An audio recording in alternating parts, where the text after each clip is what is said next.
નમસ્કાર દોસ્તો, ખેતી પરિવર્તન યુટ્યુબ ચેનલમાં તમારું સ્વાગત છે। અંબાલાલ પટેલની આગાહી મુજબ ગુજરાતના કેટલાક ભાગોમાં વાદળછાયું વાતાવરણ રહેશે। આ દિવસોમાં આંધી અને ગાજવીજ સાથે વરસાદ થવાની શક્યતા છે। તો 17 એપ્રિલ બાદ રાજ્યમાં ગરમીનું પ્રમાણ વધવાની શક્યતા છે।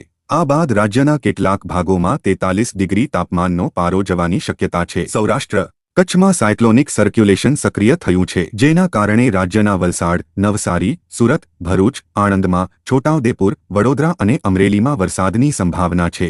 જ્યારે દાદરાનગર હવેલી, દીવ અને ભાવનગરમાં પણ વરસાદની આગાહી કરવામાં આવી છે। જ્યારે આવતીકાલે વલસાડ, નવસારી, ભાવનગર અને ગીર સોમનાથમાં વરસાદની શક્યતા છે। 27 એપ્રિલે સૂર્ય ભરણી નક્ષત્રમાં આવતા ગરમી પડશે। સૂર્ય 10 થી 11 મેના રોજ કૃતિકા નક્ષત્રમાં આવતા કાળઝાળ ગરમી પડશે। આ વર્ષે ગરમી, પ્રિમોન્સૂન એક્ટિવિટી અને કરા પણ વારંવાર પડશે। 11 મે આસપાસ બંગાળાના ઉપસાગરમાં હળવા દબાણ પેદા થશે। 20 મે બાદ ગરમી જોર પકડશે। 24 મે થી 5 જૂન આસપાસ ગુજરાતમાં કેટલાક ભાગમાં વરસાદ થશે। ગુજરાતીઓ માટે મે કરતા એપ્રિલ મહિનો આકરો બની રહેવાના એંધાણ છે, કારણ કે પહેલા વરસાદ અને બાદમાં આગ ઓગતી ગરમીની આગાહી છે। તેમાં પણ એપ્રિલ મહિનામાં 25 માંથી 20 દિવસ તો 40 થી વધુ ડિગ્રી તાપમાનમાં શેકાવા તૈયાર રહેવું પડશે। વેકેશન પૂરું થતાં જ વાતાવરણ તેના અસલી મિજાજમાં આવે તેવી સંભાવના છે। એપ્રિલના ત્રીજા સપ્તાહમાં જ તાપમાનનો પારો 42 ડિગ્રીને પાર પહોંચી જાય તેવી શક્યતા છે। શાળાઓમાં ઉનાળુ વેકેશન 11 મેથી શરૂ થશે અને 30 જૂન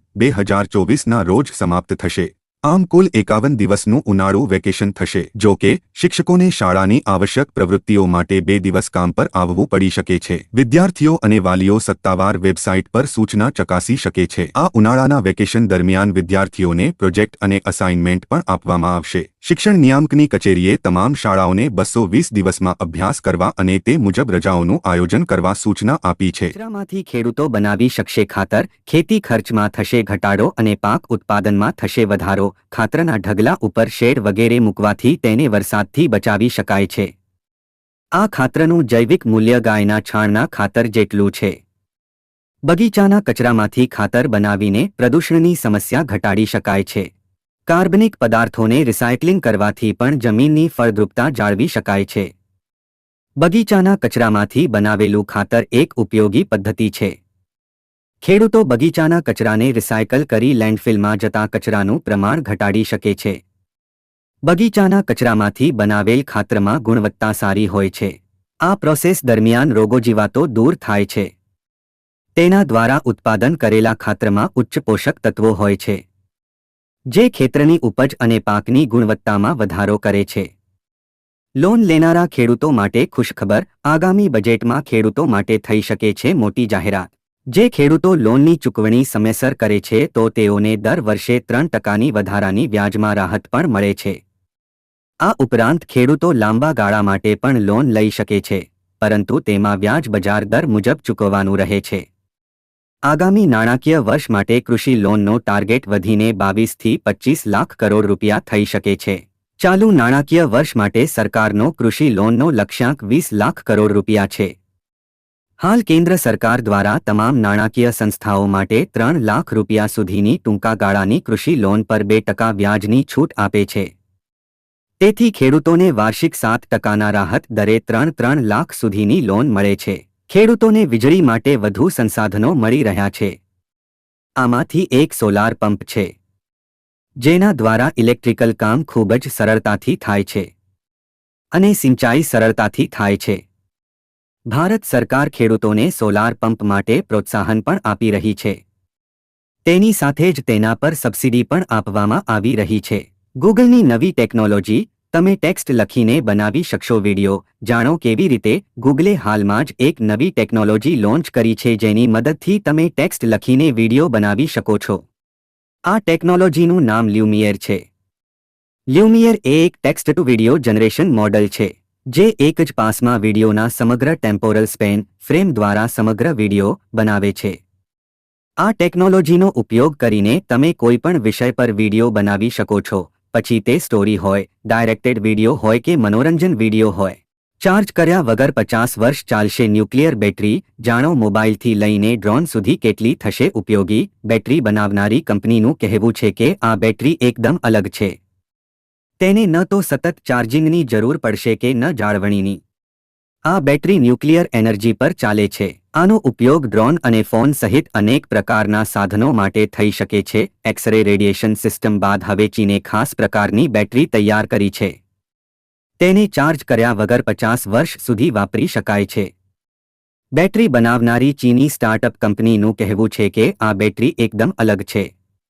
તેને ન તો સતત ચાર્જિંગની જરૂર પડશે કે ન જાળવણીની. આ બેટરી ન્યુક્લિયર એનર્જી પર ચાલે છે. આનો ઉપયોગ ડ્રોન અને ફોન સહિત અનેક પ્રકારના સાધનો માટે થઈ શકે છે. 2024ની સાનેડો મિની ટ્રેક્ટર યોજનાએ ખેડૂતોને ખેતી માટે એક ખૂબ ઉપયોગી સાધન પ્રદાન કરવો છે. આ યોજના હેઠળ ખેડૂતો સાનેડો ખરીદવા માટે કુલ ખર્ચના 25% અથવા ₹25,000નો લાભ લેશે. લાભાર્થી ખેડૂત આ યોજના હેઠળ ખરીદેલા સાનેડોને 2 વર્ષ સુધી વેચવાનો અધિકારશીલ રહેશે. આ અવધિમાં ખેડૂતો આ સાધનનો ખેતીમાં માત્ર ઉપયોગ કરી શકશે. રાજ્યના ખેડૂતોએ ખેતીમાં સાનેડા સાધનનો ઉપયોગ કરવાની શરૂઆત કરી છે. છોટા અને સૂક્ષ્મ ખેડૂતો મોટા ટ્રેક્ટરનો સ્થાને મિની ટ્રેક્ટરનો ઉપયોગ કરી રહ્યા છે. આ સાધનના ખર્ચ નાના ખેડૂતો માટે સાર્થક છે. ગુજરાત સરકારે ખેડૂતોને ખેતીમાં સહાય કરવા માટે મિની ટ્રેક્ટર સાનાડો ખરીદવાનો સહારો આપ્યો છે.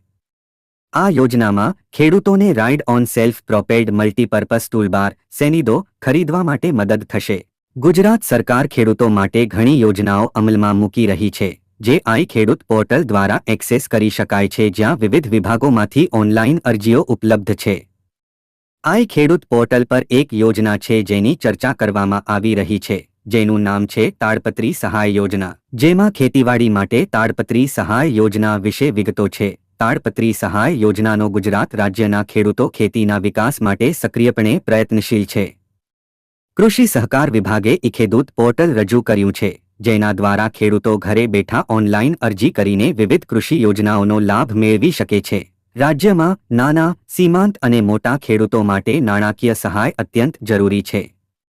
ખેડૂતોને તેમના પાકના ઉત્પાદનમાં થ્રેશર જેવા વિવિધ સાધનોની જરૂર પડે છે.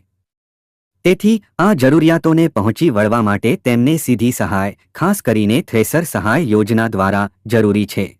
અત્યારે વર્તમાન સમયમાં આપણા સમગ્ર દેશ અને ગુજરાત રાજ્યમાં કૃષિ ક્ષેત્રમાં ટેકનોલોજીની સેવાઓ વધી રહી છે. ખેડૂતો આઈટી ટેકનોલોજીનો ઉપયોગ કરી સારી એવી ખેતી કરી રહ્યા છે અને નવી નવી તકનીકો ધરાવતા સાધનોનો ઉપયોગ કરી રહ્યા છે. અત્યારે વર્તમાન સમયમાં દરેક જગ્યાએ સ્માર્ટફોનનો વપરાશ વધી રહ્યો છે. તેને જોતા રાજ્યના ખેડૂતો માટે કૃષિ વિભાગ દ્વારા સ્માર્ટફોન સહાય યોજના શરૂ કરવામાં આવેલ છે. દોસ્તો, સ્માર્ટફોન સહાય યોજનામાં મળતા લાભની વાત કરીએ તો આ યોજનામાં પહેલા 10% સહાય મળતી હતી, હવે 40% મળશે. આ યોજના દ્વારા ખેડૂતને સ્માર્ટફોન ખરીદવા પર ₹15,000ની સહાય મળશે. ખેડૂતને આ યોજનામાં સ્માર્ટફોન ખરીદવા પર તેની કિંમતના 40% અથવા ₹6,000 બેમાંથી જે ઓછું હોય તેની સહાય આપવામાં આવશે. જો કોઈ ખેડૂત ₹8,000ની કિંમતમાં સ્માર્ટફોન ખરીદે તો તેને 40% એટલે કે ₹3,200ની સહાય આપવામાં આવશે. તો દોસ્તો, આવા જ વિડીયો જોવા માટે નીચે આપેલું લાલ રંગનું સબસ્ક્રાઇબનું બટન દબાવી આ ચેનલમાં જોડાઈ જાવ, જેથી તમને આવી જાણકારી મળતી રહે.